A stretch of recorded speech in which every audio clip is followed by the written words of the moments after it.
ரூபாய் நோட்டு செல்லாது என்ற அறிவிப்புக்கு பிறகு டெபிட் மற்றும் கிரெடிட் கார்டு மூலமாக பணம் செலுத்தும் முறை அதிகமாகியுள்ளது. கார்டு மூலமாக பணம் செலுத்தப்படும் இயந்திரம் எப்படி செயல்படுகிறது, அதனுடைய பயன்பாடு என்ன என்பது குறித்து விளக்குகிறது இந்த செய்தி தொகுப்பு.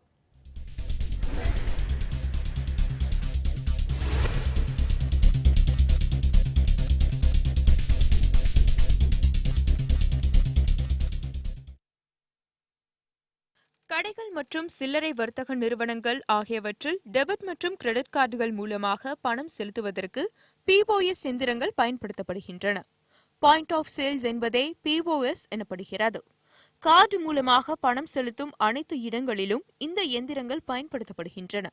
இவை ஸ்வைப்பிங் எந்திரம் என பொதுவாக அழைக்கப்படுகின்றன. எஸ்பிஐ, HDFC, ICICI, ஆக்சிஸ் உள்ளிட்ட பெரும்பாலான வங்கிகள் ஸ்வைப்பிங் எந்திரங்களை விற்பனை செய்கின்றன.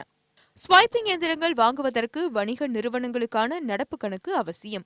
பொதுத்துறை வங்கிகள் சில அவர்களது வங்கிகளின் நடப்பு கணக்கு வைத்திருந்தால் மட்டுமே ஸ்வைப்பிங் எந்திரங்களை வழங்குகின்றன. ஆனால் சில தனியார் நிறுவனங்கள் வேறு வங்கிகளில் நடப்பு கணக்கு வைத்திருந்தாலும் ஸ்வைப்பிங் எந்திரங்களை வழங்குகின்றன.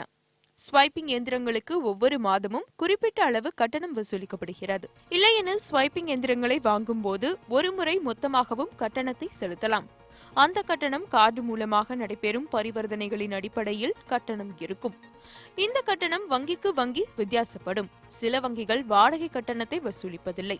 பொருட்களை வாங்கிய பிறகு வாடிக்கையாளர்கள் செலுத்தும் தொகை ஒவ்வொரு நாளும் கணக்கிட்டு ஸ்வைப்பிங் எந்திரம் வைத்திருக்கும் உரிமையாளரின் வங்கி கணக்கில் வரவு வைக்கப்படும். ஸ்வைப்பிங் எந்திரங்கள் செயல்படுவதற்கு இணைய வசதி தேவையில்லை. வாய்ஸ் கால்களுக்கு பயன்படுத்தப்படும் சிம் கார்டு மூலமாக ஸ்வைப்பிங் எந்திரங்கள் செயல்படும். தொலைபேசி மூலமாகவும் ஸ்வைப்பிங் எந்திரங்களை இணைக்கலாம். டெபிட் மற்றும் கிரெடிட் கார்டுகளின் பின்புறத்தில் இருக்கும் காந்த பட்டையின் மூலமாக கார்டு எண், வங்கி கணக்கு எண் ஆகியவற்றை ஸ்வைப்பிங் எந்திரங்கள் ரீட் செய்யும். அதன் பிறகு பேமெண்ட் கேட்வே மூலமாக இணைக்கப்படும். இறுதியாக பில் செலுத்த வேண்டிய தொகை மற்றும் 4 இலக்க ரகசிய எண்ணை பதிவு செய்த பிறகு வாடிக்கையாளரின் வங்கி கணக்கில் இருந்து பணம் எடுத்துக் கொள்ளப்படும். நெட் பேங்கிங் மூலமாக பண பரிமாற்றம் நடைபெறுவது போலவே ஸ்வைப்பிங் எந்திரங்கள் மூலமாகவும் பண பரிமாற்றம் நடைபெறுகிறது.